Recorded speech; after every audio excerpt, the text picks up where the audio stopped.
Hi class. I'm moving on to a fairly comprehensive problem. Problem 3. So this is chapter 6. Problem 3. This problem gives us both sales and purchases, and it asks us to do the perpetual method. Then this same problem, if you look at P5, it asks you to take the same information and make the entries for the periodic method. So again, what I'm going to do is I'm going to split this, and we're going to do perpetual and periodic side by side so that you can see the differences. Remember that perpetual is constantly updating inventory. Constantly updating inventory for every in and out. Every time you buy stuff, every time you sell stuff. Periodic is not constantly updating inventory. It does not update inventory at all during the normal operating period. You'll learn later in Chapter 7 how people that use the periodic method do interim financial statements, like their financial statements every month, when they probably only count their inventory physically once or twice a year. Okay, so right now we want to focus on how to record sales and purchases transactions if I keep a perpetual inventory and if I keep a periodic inventory. Okay, March 7th. We sold merchandise on credit to James William, terms net 30, FOB shipping point, $3,000. It cost us $1,800. Okay, always record the sale first, just the sale. Always record the sale first.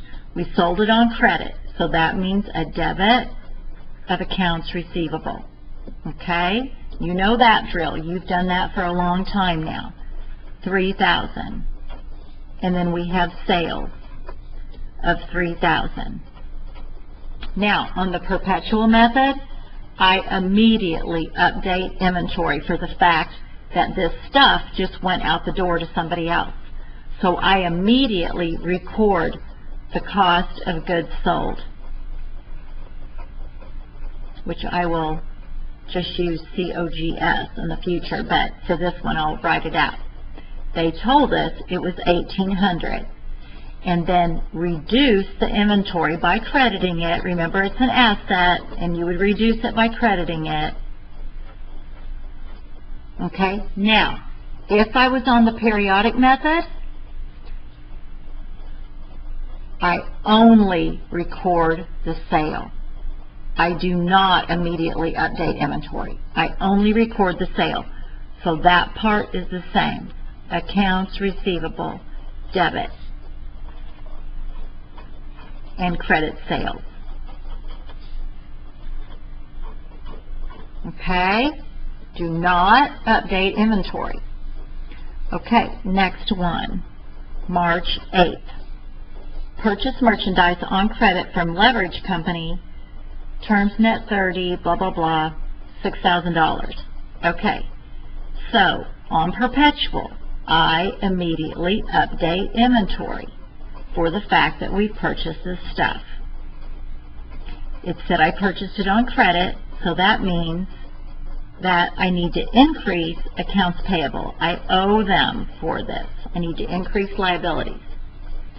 Under the periodic method, I am going to use the purchases account.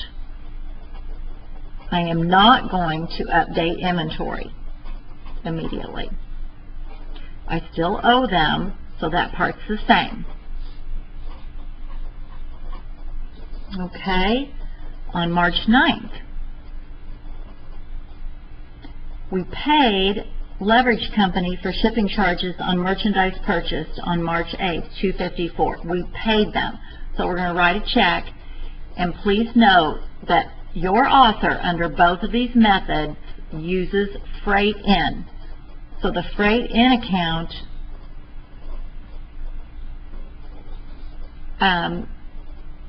is appropriate under both inventory methods, and we wrote it, it said we paid it, so that would be cash.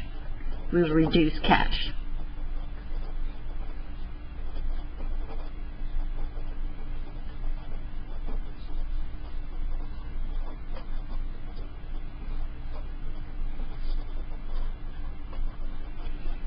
Okay, March 10th. We purchased merchandise on credit from Rourke Company, terms net 30, FOB shipping point, 9,600, including, that includes freight costs paid by Rourke. Okay, so we have to pay the shipping, but we'll pay them back for it. Okay, so we are going to immediately update inventory on the perpetual method for 9,000, because the problem told us that 600 of that 9,600 that Rourke billed us is for freight. Okay, so we'll put the other 600 in freight in. And of course we owe them for the whole thing. Under the periodic method, I'm going to put that 9,000 of goods that I bought under purchases. And I'm going to debit freight in for the other 600. And of course I owe them the whole 9,600. Okay? Now, let's look at March 14th. March 14th says we sold merchandise on credit to Deepak Sony, terms blah blah blah, 2,400. It cost us $1,440. Okay, so now we've made a sale again. Always record the sale first. Okay, so if we sold it on credit, that means they owe us, so we are going to increase accounts receivable, 2,400. And record the sale. Then, under the perpetual method, I'm going to immediately update inventory. So I'm going to record the cost of goods sold, which they told us was $1,440, and I'm going to reduce inventory immediately.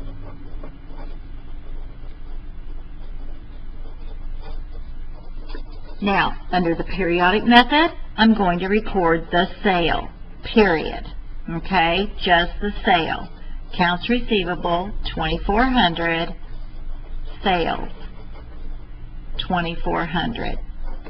Okay? Okay, now also on 3/14, we returned damaged merchandise received from Leverage Company on March 8th for credit. Okay, so back up on March 8th, we bought stuff on credit. We're going to return $600 worth of it. Okay, under the perpetual method, I am going to immediately update inventory. So one thing is the same. We're not going to pay them for it anymore. So we've got we're going to reduce accounts payable for $600. And we are going to reduce inventory because we're sending it back, and it's no longer in our inventory. Under the periodic method, I'm also going to reduce accounts payable because I will not pay them for that. But I'm going to use the purchases, returns, and allowances account to record the return. Okay, so that's different. Okay, moving on.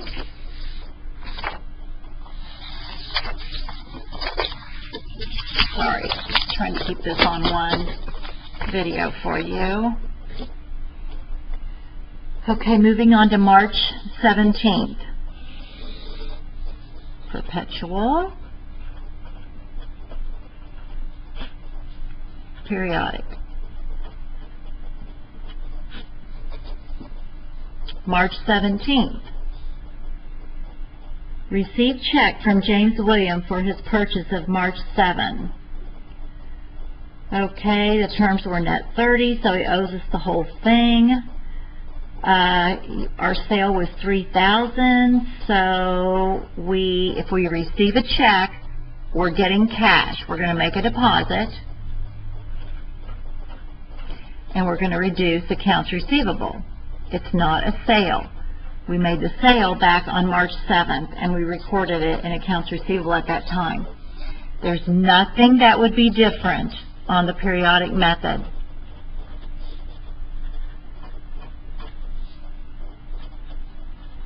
Nothing that would be different. Okay? March 19th, we sold merchandise for cash, $1,800. That cost $1,080. Okay? Always record the sale first. So they paid us cash. $1,800. Sales. $1,800. Under the perpetual method, we're also going to go ahead and record cost of goods sold and reduce inventory for the sale. They said it cost us $1,080. Reduce inventory by crediting it. Okay, on the periodic method, record the sale. Nothing different about the sale itself.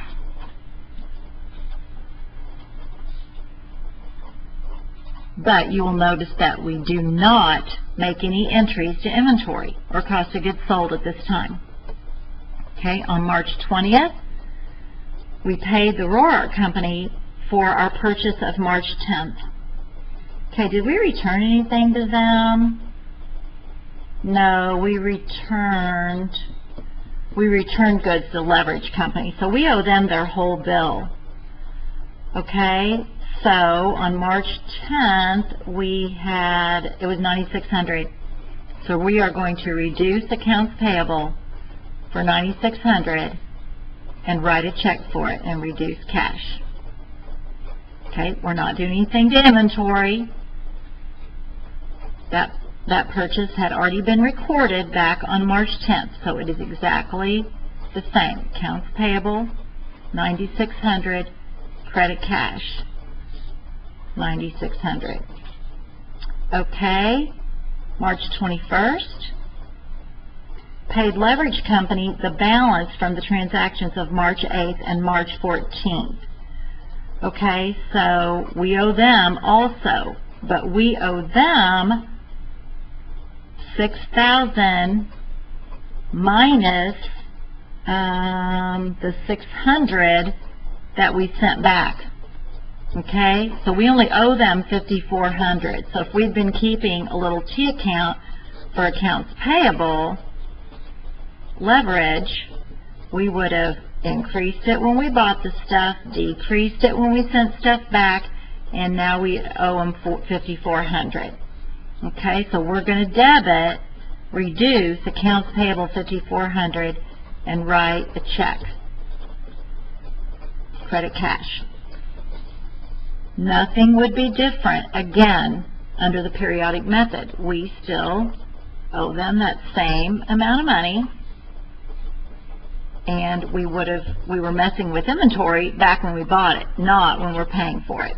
Okay, and then our final transaction, thankfully I have 2 minutes left on this video, accepted a return of merchandise which was put back in inventory, so apparently it wasn't damaged. Okay, so under the perpetual method, I'm going to take that in to inventory immediately. $200. Oh, well, that's not true. I'm sorry. First, deal with the sale side. The sale says debit, sales, returns, and allowances. We want to see how much people are having to send stuff back to us for $200 and credit accounts receivable. They're not going to pay you anymore. On the inventory side, take the $120 back into inventory, okay, and credit cost of goods sold. On the periodic method, we are only going to deal with the sale. Debit sales returns, credit accounts receivable. Don't do anything to inventory. Okay, thank you. That takes care of that one. Sales returns, credit accounts receivable. They won't pay you for it anymore. Okay, that concludes P3 and P5. Thanks.